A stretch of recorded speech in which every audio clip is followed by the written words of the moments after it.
welcome to my YouTube channel. In case this is your first time seeing me on your screen, then hi, welcome.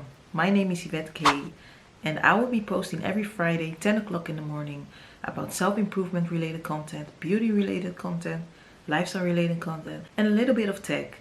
So join me on today's video where I will be talking on my perspective on self-betrayal.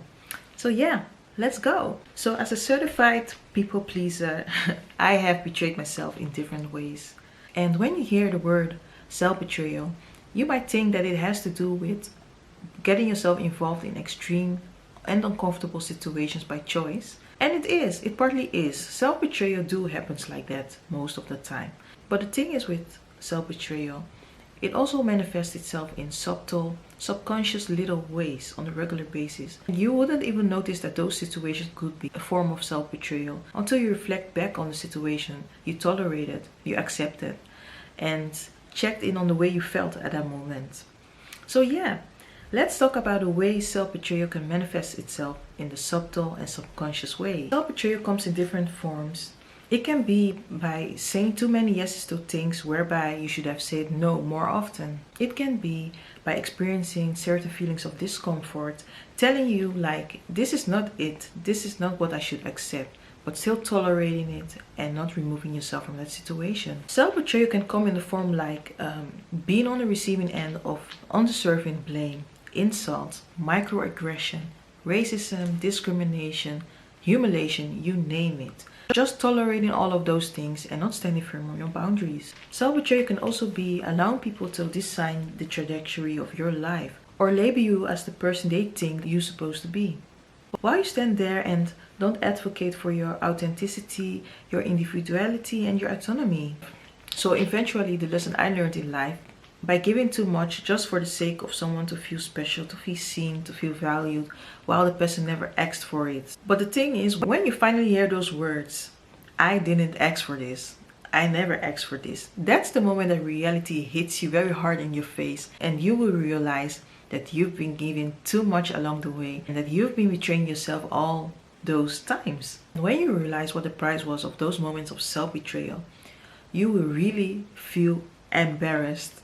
At least in my experience, I felt embarrassed, very ashamed and very angry on myself for betraying myself. But here's the thing, what self-betrayal does to your authenticity and your self-integrity. Betraying yourself once might not really hit like it's supposed to, but doing it on a regular basis works as a slow ticking time bomb. Because each time you betray yourself, you lose a part of yourself and you devalue yourself.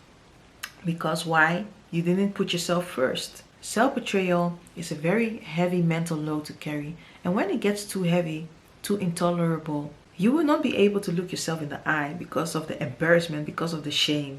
There will even be a moment that you will start to resent yourself for putting yourself in certain situations because of saying too many yeses where you would have supposed to say no. But while this moment of realization is a bitter pill to swallow, it also gives birth to learning how to stay true to yourself, to be self-authentic, to have self-integrity, to simply value yourself. And the only way you can do that is by defining your boundaries, empowering your self-integrity and be authentic. And will this journey be easy? Definitely not. I don't think so. But on the end of the road, you will become an assertive, beautiful human being. And I believe that's worth that journey of self-improvement, that journey of finding your value, your integrity, your individuality. So staying true to myself meant being unapologetic in who I am. So staying true to myself also meant being proud of myself and not allowing any labels or judgment given to define me.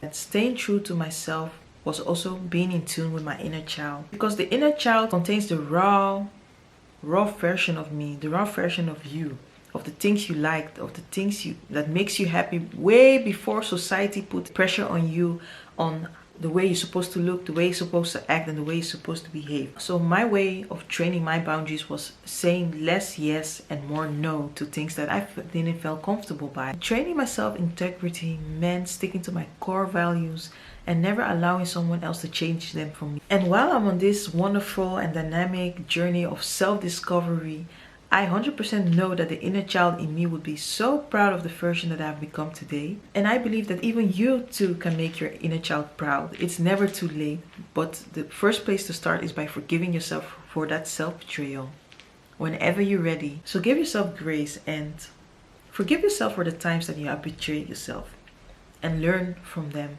So this is the end of the video. Thanks for watching. I hope this conversation was very valuable to you and gave you some food for the brain, food for thoughts. Bye.